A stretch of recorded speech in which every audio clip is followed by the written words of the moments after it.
गुलाबजाम तुम्ही बऱ्याचदा केले असतील, पण खव्याचे गुलाबजाम करण्याची ही सिक्रेट पद्धत आजपर्यंत तुम्हाला कोणीही सांगितली नसेल. रक्षाबंधन विशेष आज आपण खव्याचे रसरशीत गुलाबजाम पाहणार आहोत. तर कसे बनवायचे यासाठी रेसिपी शेवटपर्यंत नक्की पहा. तर सर्वात अगोदर इथे आपण साखरेचा पाक तयार करून घेणार आहोत. यासाठी पॅनमध्ये 1 कप साखर घालायची आहे. त्यामध्ये 1 कप पाणी घालून घ्यायचं आहे. आता साखर इथे आपल्याला पूर्णपणे विरघळवून घ्यायची आहे. साखर चांगली पूर्णपणे विरघळल्यानंतर अर्धा चमचा वेलची पावडर आणि थोडंसं केशर इथे आपल्याला यामध्ये घालून घ्यायचं आहे. आता चमच्याने इथे आपण हे चांगलं मिक्स करून घेणार आहोत. साखरेचा पाक इथे आपला तयार झालेला आहे. त्यानंतर खव्याचे गुलाबजाम करण्यासाठी अमूलचा 200 ग्रॅम खवा घेतलेला आहे. खवा इथे आपल्याला रूम टेम्परेचरवरचाच घ्यायचा आहे. यानंतर इथे आपण खवा हाताने चांगला मोकळा करून घेणार आहोत. खवा चांगला हाताने मोकळा करून घेतल्यानंतर एक सिक्रेट पद्धत इथे आपण आज वापरणार आहोत.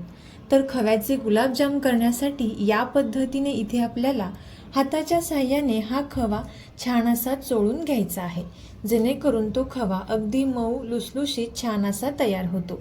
तर ही प्रोसेस इथे आपल्याला एक 5 ते 6 मिनिटांपर्यंत करायची आहे. तर पाहू शकता इथे आपला हा खवा छान असा मऊ तयार झालेला आहे. यानंतर यामध्ये आपण एक 2 ते 3 चमचे मैदा आणि अगदी चिमूटभर असा बेकिंग सोडा यामध्ये घातलेला आहे. आता पुन्हा एकदा इथे आपण हे चांगलं मिक्स करून घेणार आहोत. खव्याचे गुलाबजाम करण्यासाठी इथे आपल्याला खवा शक्यतो ताजाच वापरायचा आहे.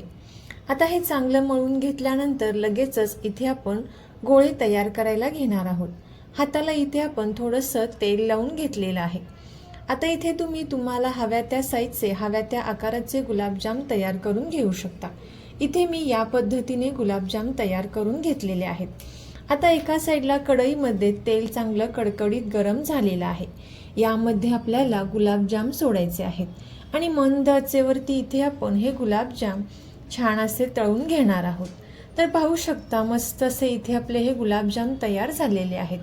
आता सर्व गुलाबजाम इथे आपण या पाकामध्ये सोडून घेणार आहोत आणि 4 ते 5 तासानंतर हे गुलाबजाम छान असे पाकामध्ये मुरले जातील. संपूर्ण सविस्तर रेसिपी पाहण्यासाठी खाली दिलेल्या त्रिकोणी बटनावर क्लिक करा.